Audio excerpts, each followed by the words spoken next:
What up, y'all? It's the Real World Watcher. Grab your binoculars, and I'm back with another video. You know who played, so you know what we're doing. If you haven't entered the giveaway, go ahead and do that. We right there, bro. I think we're like 15 away. Once we hit 1,000 subs, I'm giving away 2 free tickets for you and a +1 to any NFL game. All you got to do is subscribe to the channel, like this video, follow the Instagram and TikTok at The Real Ball Watcher, and then you're entered into the giveaway where it's going to be a random raffle. But let's get into the film. Now, when you look at the game, it was I'm not going to say it was a great game or anything like that, but it was an average game from a quarterback, which is a big step up from what we've seen at the beginning of the year. But what I want to talk about mainly is how much Dave Canales is holding back Bryce Young. Now, look at his first play. We're going to talk about playing with confidence and what he was doing in college. Something I talked about in my second video from the start of this season, which he lacked doing. The things that he was good at coming out, he wasn't doing it anymore. And it's going to be, of course, this first touchdown. We're going to see it from the end zone angle. So you're going to have the snap from Bryce, whatever. And then you see he puts it in a tight window between 3 defenders on Leggett's back shoulder against one of the better corners in the league at that also. But what I want to talk about is the nuance of this play.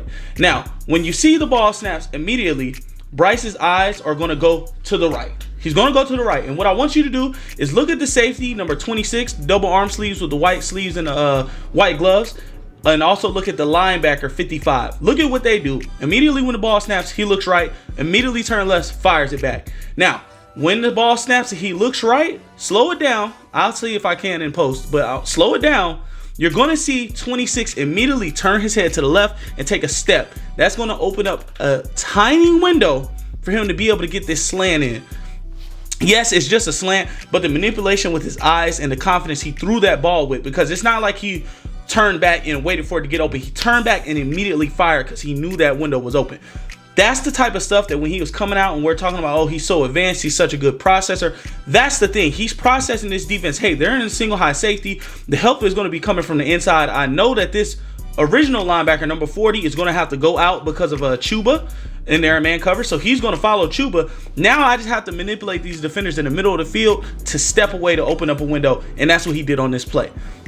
Something that he wasn't doing in that second game against the Chargers.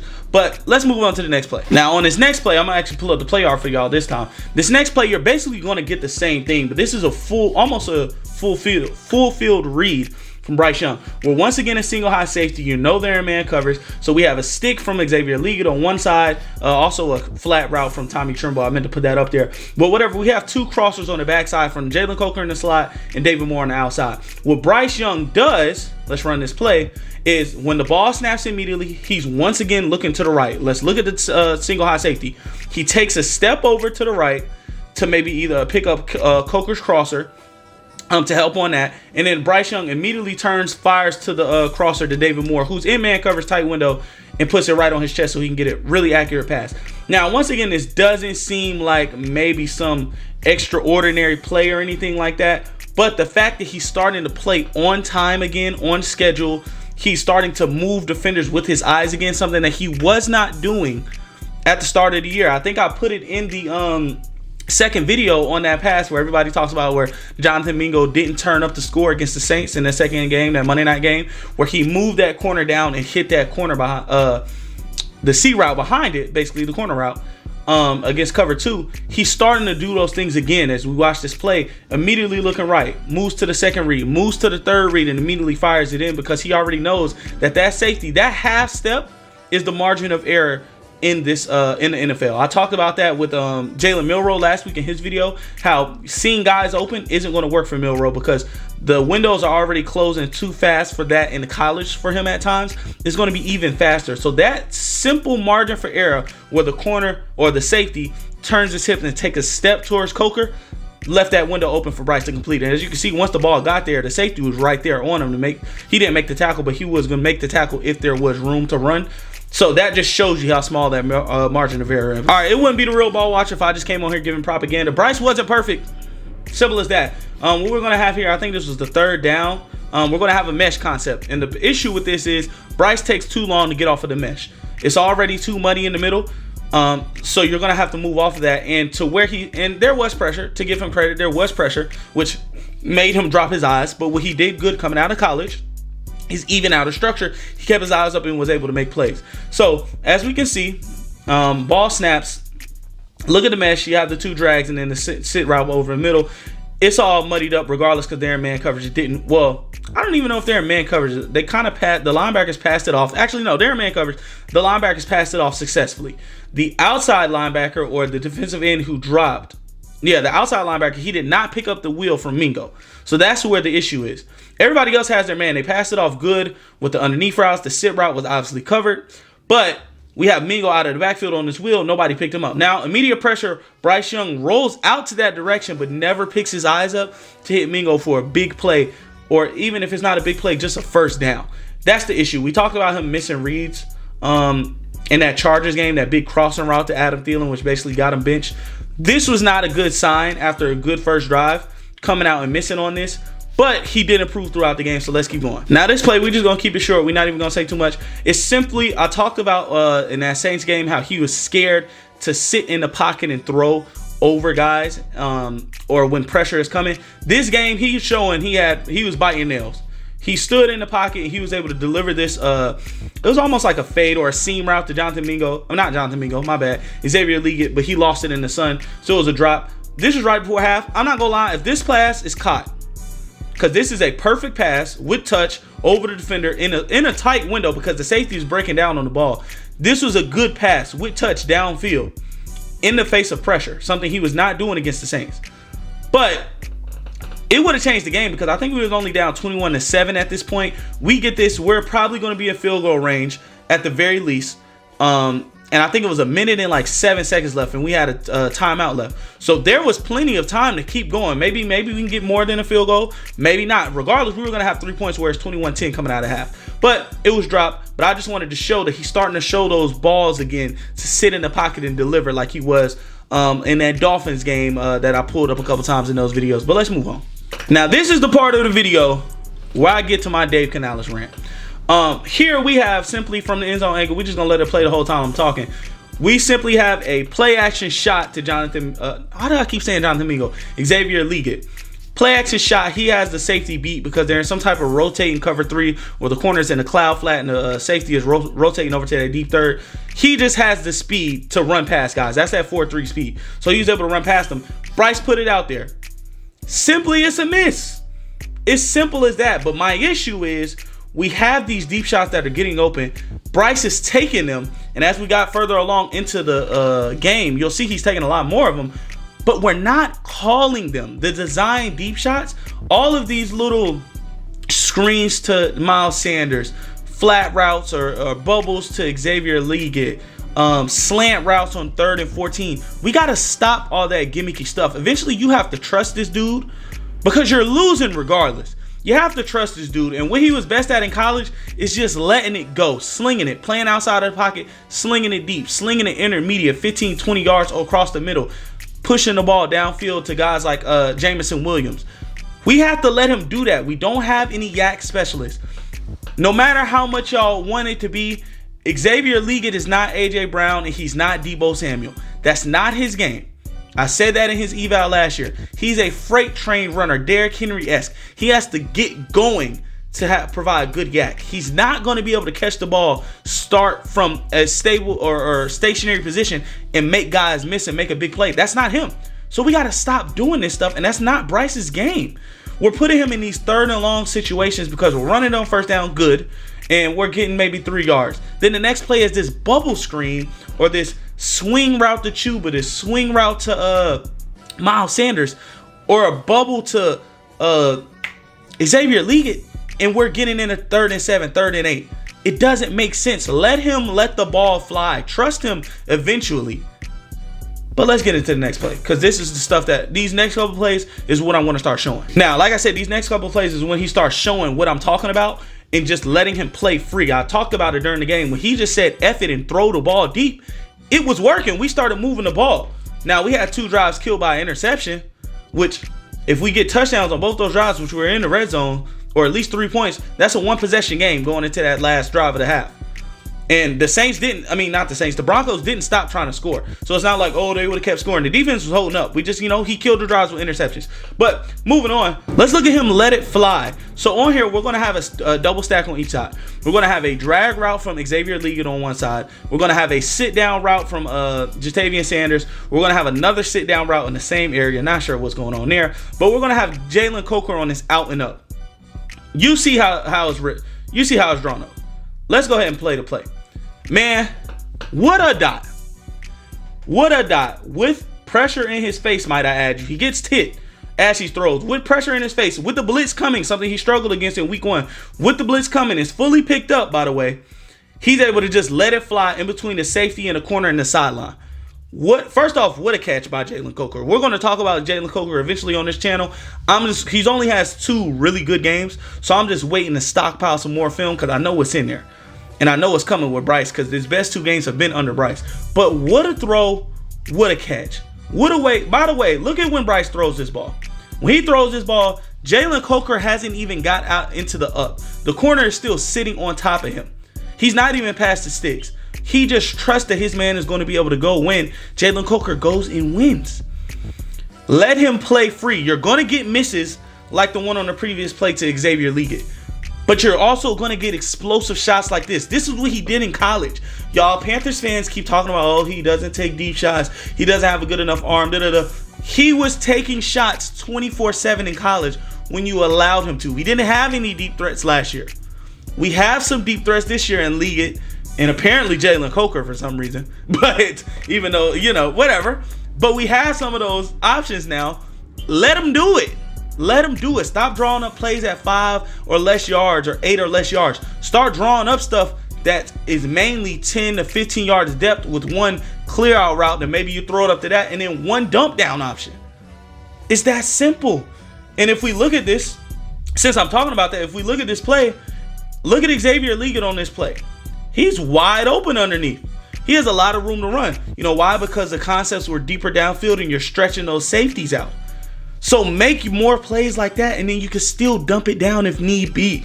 But let's get into the rest of these plays so I can prove my point. Now, well, once again, we're gonna get into the bad. I'm not just gonna, just gas him up like he's the best player ever. He had some bad out there. He was part of the reason why we lost. As simple as that. But what we're gonna have on this play, we're gonna have a simulated pressure from the Broncos. Once again, he's gonna look left, immediately come back and fire right with confidence, which I love. Which was the correct play. He just thought Tommy Tremble was going to be in a different spot. Don't blame Tommy Tremble. You can blame him if you want to, but it's simply just a miscommunication. But this confidence and this moxie is what you want him playing with. I would much rather him have 224, 2 touchdowns and 2 picks than 86 yards on 14, 15 completions on, 24 attempts. It's as simple as that. Do y'all want to live with the interceptions or live with not moving the ball? I want him to play with his moxie. Let's look at it again. So we're going to have, he's going to look to the left, try to move some defenders, which he did. Those linebackers moved out of the throwing lane. You see that he was picking up Xavier Leggett on this kind of crossing or dig route. I don't know what that really is because he doesn't really fully run it because he's maybe trying to sit down. But whatever. Also in the face of pressure, but he's able to just reset, set his feet, and throw with good mechanics. It's good velocity. It's the correct play. He just thought he was in a different spot. So, but yes, blame him because, hey, you got to know where your receivers are. But I would much rather have this than what we've seen in week 2. You got to just let him play. It's simple as that. Don't be afraid of these plays. Oh, well. Everybody throw picks. Oh, well. This isn't a terrible pick. It's not like he threw it into double coverage. It's not like it was a bad read. It's not like he had bad mechanics. He had good mechanics. It's the correct read. He moved the defense with his eyes like he's supposed to. He just thought he was in the wrong spot. So I'm cool with living with this, even though it's on him. Now, this is what I'm talking about. Just let the ball fly. Now, this concept, interesting. I'm not necessarily a super fan of it, but it looks like they're playing cover 4 or cover 2. You're going to have your both outside receivers. You're going to have Chuba and David Moore just running goes, I'm assuming. You're going to have a dig from the slot. Which I want to say is, who cares? It's going to be a dig from this closest slot. Then you're going to have Tommy Tremble and Jalen Coker both running skinny post at different depths. Not sure why we're running post into each other. Whatever. Let's just move on from that. That's not the point of the play. But, hey, man, Let's once again look at this window. Let me make sure that this is cover 4. It is. Yeah, I mean, he just kind of puts it right in between the safeties. Right in between them. Just a great ball, great dot. Downfield, by the way. Another thing, with him and Jalen Coker, man, downfield, these guys are good, man. I ain't gonna lie. This kind of reminds me of the Tampa game or the Jacksonville game last year, where he's making a lot of great, elite-looking throws, really good, promising-looking throws, but they're actually being caught, to say the least. They're actually being caught. Xavier Leggett and Jalen Coker showed up for him, unlike DJ Chark. You feel me? But yeah, this is just a good throw. This is just into a tight window. But my point of this is he's standing there delivering strong with good velocity and everything. The point of this is when he's playing free, as we can see, he knows where he's going with the ball. He's not afraid to let it go deep. We just have to scheme those things up. Stop scheming up these, gimme plays, these gimmicky toss it to the running back and hope that they can make a play out of it because you're afraid to let him toss the rock around. Let him do it. Yeah, it was bad the first 2 weeks, but as we can see, against the third best defense, he put up the most yards anybody has put up against this defense this year. Simple as that. It's him and Justin Herbert. He had 2 more yards than Justin Herbert. It's that simple. Y'all can talk about, garbage time, da-da-da. Look at these corners. Look at these corners. This is why, as a matter of fact, it might be cover 2. Look at the corner at the top. They're not pressing Chuba because obviously Chuba is not a receiving threat. But against David Moore, we're getting press coverage trail in between. We know that they did not call the dogs off because this isn't even the last drive. They did not call the dogs off once. They ran a fake punt after this play. They tried to get to the goal line and kept throwing the ball after this play. So this isn't no garbage time. This is just nobody's trying anymore. Pat Surtain's still in the game. It's simple as that. But let's move it to the next play. Now, once again, you're going to have bad plays when you just let him play free and let it fly. But you got to live with him. Now, the last one, I talked about how it was good mechanics, how it was the correct read, how he manipulated defense with his eyes. He did everything correct, except he just thought the guy was in a different spot than what he was. This one is all on Bryce. Now, when the game first happened, I said, man, he kind of underthrew it because it's going to be a DPI or a back shoulder regardless, because I thought it was a fade. Looking at the all-22, it's not a fade. It's a corner route. And we can look at the actual concept. We're only looking at one set. It's a stick from the outside and then a corner to move that corner under him away from the ball. So it's going to be a corner route from Jalen Coker. And Bryce simply underthrew the ball. Let's play the actual play. Jalen Coker, by the way, what a demon, man. Look at how he wins against a corner who has outside leverage against him. He wins. Bryce kind of tries to throw it. I don't know, maybe back shoulder. It's an underthrow, but I'm trying to see kind of where he wanted it to be. It's an underthrow. He kind of tried to throw it with touch. But what he should have done is put it to the pylon, to the almost out of bounds. You know how he be when he throw it deep. Sometimes he throw it out of bounds. He should have tried to do that where Jalen Coker can try to go up and get it and put his feet down. But he almost threw it like it was a fade, and he was putting it back shoulder to where it would be a DPI. But the corner did just make a crazy play. Like, this is not supposed to be an interception. Because when your back is turned, they tell you can throw it wherever you want because he can't see through the back of his head. You're not supposed to anticipate the corner doing a 360 once the ball is already there and Coker kind of pinning it to him, trying to make a play, and he just snatched it out of his hands. That's not supposed to happen. But if he doesn't underthrow this, Coker has a step. He just puts it over the top of the defense. This is a touchdown. Simple as that. He would have had 3 passing touchdowns this day. So you got to put this on him to actually put the ball out there. But just let him throw the ball. Just simple as that. Let him throw the ball. You're going to have these plays. This is all on him because of how he threw the ball. But let him throw it. It's okay. We're going to lose regardless. Like, if he's throwing picks or if he's not, which we've seen in that Chargers game. We're going to lose if we're not doing any of this. So I would much rather try this and try to put points up. I mean, we see how it was in Green Bay. And he's just letting it sling once he gets into his rhythm. It looks good. We almost won the game. So just let him play free. Now this play, I hate this play design. I don't know, man. We have too many receivers running into the same areas, making windows tighter than they need to be. Pause. But we're going to have a backside did from Jonathan Mingo. We're going to have a flat route from Jatavian Sanders. And you're going to have your 2 receivers in a stack, Jalen Coker and Xavier Leggett, both running corner routes. Corner routes in the same direction, but at the different depths. I don't know, man. I don't like this concept. But what I'm focusing on is Once again, letting Bryce let it fly. In the face of pressure, by the way, this is what y'all call garbage time. Let's look at the defensive front. They have 1, 2, 3, 4, 5, 6 guys mugged up at the line. 7th if you count the DB on the other side. And they're going to bring 6 of them. I don't know about you, but in garbage time, usually you're not running stunts and 6-man pressures on the same play, by the way. You're not running stunts and 6-man pressures if you don't really care about the game and you just gave up and want to get out of it unscathed with no injuries. Just saying. But anyways, in the face of pressure, he's able to eat a hit from this 300-pound defensive lineman. From the far hash, he's able to put it over 2 defenders. This is what I mean when I say we're making windows tighter than they need to be. Over 2 defenders, he's able to throw this corner route to Xavier Leggett with a dot. And he's able to come down with it. This is an elite throw. He had at least 3 throws that I would say are elite level throws in this game. What a dot, by the way. But we just gotta let it fly. We have the weapons now. Maybe not the best weapons, but we have the weapons to threaten deep and make defense respect us deep. We have a quarterback, as you can see, who's good with placement and accuracy, who can push it deep. We seen Andy Dalton was doing it also. But Bryce Young can also push it deep. Stop this narrative that he can't. He did it all his career in college. He had some deep shots last year. He had plenty in this game, at least 4 in this game that I've counted. It's time to start pushing the ball deep and stop this gimmicky stuff. This is a good defense, by the way.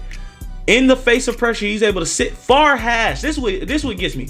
This makes the throw much harder because it's from the far hash. He's not able to fully step into it because he's getting hit by this defensive lineman. He's still able to just place it over the top of 2 defenders. Let Xavier Leggett go and high point it, which is his best ability, by the way. But we just got to start trusting not only Bryce but our weapons. Simple as that. Yeah, this is the end of the video, man. That was the last play, but I wanted to get off my chest like, yo, we have to start calling better, script better plays. You had a good game script to start the game. I'm not gonna lie. The little gimmicky swing routes and screens that you were getting, it all worked at the beginning of the game, especially in that short field situation. But running that for the next 2 quarters, 2.5 quarters, it wasn't until like the 3rd quarter where they finally start cutting it loose. It's not going to work, man, especially against a good defense. So we're eventually going to have to start trusting both of our quarterbacks. Now, Andy Dalton makes up for a lot of the bad play design and stuff that Dave Canales has because he's such a seasoned vet. He sees the game much better and much slower than a younger quarterback, especially a quarterback who struggled in his rookie year and is learning a new offense is going to see it. So he kind of makes up for those mistakes, but mistakes are glaring or look worse with Bryce because he's such a younger quarterback. He doesn't see the same things. Now, physical ability and ceiling is much higher than Andy Dalton, but you raise your floor with Andy Dalton. I think Bryce, obviously, y'all know I think Bryce should start the rest of the year. Y'all know I didn't think we should have benched him. But if he's going to start the rest of the year, play the boy like he is good at playing. You're holding him back by limiting him to these, hey, dump off, hey, dump right here, hey, dump right here, and then expecting him to have the rhythm to hit a random deep shot. He is good over the middle of the field in throwing it deep, being a gunslinger and out of his, out of structure. So start getting him out of structure. I like how, like I said, at the beginning of the game, they were using a lot of rollouts, things like that. I don't know why it kind of randomly stopped in the middle of the game, but using him on rollouts, things like that, play actions, taking deep shots towards the end of the game or towards after the third quarter around there, making things in the middle with these skinny posts and these digs that are 10, 15 yards downfield and those crossing routes like the one that he hit David Moore on. Make that your offense, most of your offense. And then, of course, you have one dump down option. Make Jonathan Mingo just, hey, Jonathan, here, catch the ball and go. Because he's much better at that than Xavier Leggett is. You see how much space that is created when we have these deep shots. Look at Jadavian Sanders on that play to Xavier Leggett. Go back and look, or maybe I'll put it up for you. He has a lot of room to run. Now, that's the wrong person you want to dump it down to. But make Jonathan Mingo that dump down option whenever you're doing those things. Stop holding your offense and your quarterback's development back because you're afraid of what he's going to do incorrect or something like that. Just let him play free. At the end of the day, we won at 7. He was bad at the start of the year. If he comes out the end of the year throwing 2 touchdowns, 2 interceptions every game, whoop-de-doo. He was going to be bad regardless, but stop holding him back, holding his development and what he can be. Or even if you don't want him to be your quarterback, stop tainting his trade value by hindering what he can do. If you don't want him on your team, cool. Put him in a position to play the best he can so you raise his value and trade him. Regardless, there's no reason why we should be running this gimmicky, scared to call plays with this guy for no reason. But that's my rant. Hopefully Dave Canales can improve because I want to believe in you, brother. But that's all. It's been a robot watcher. Put your binoculars up. Enter the giveaway. Like, comment, subscribe. Of course, I know y'all finna hate on Bryce. So go ahead and get in the comments and tell me I'm stupid, I'm delusional, all that whoop-de-whoop. Or let me know what you think, because I think this was a decent game. I said 6.5 on Twitter, so I'll say it again. 6.5 out of 10. Maybe 6 out of 10 because of the interceptions. Both were on him. But that's all I got for you. Turn on post notifications. I'll see y'all next week.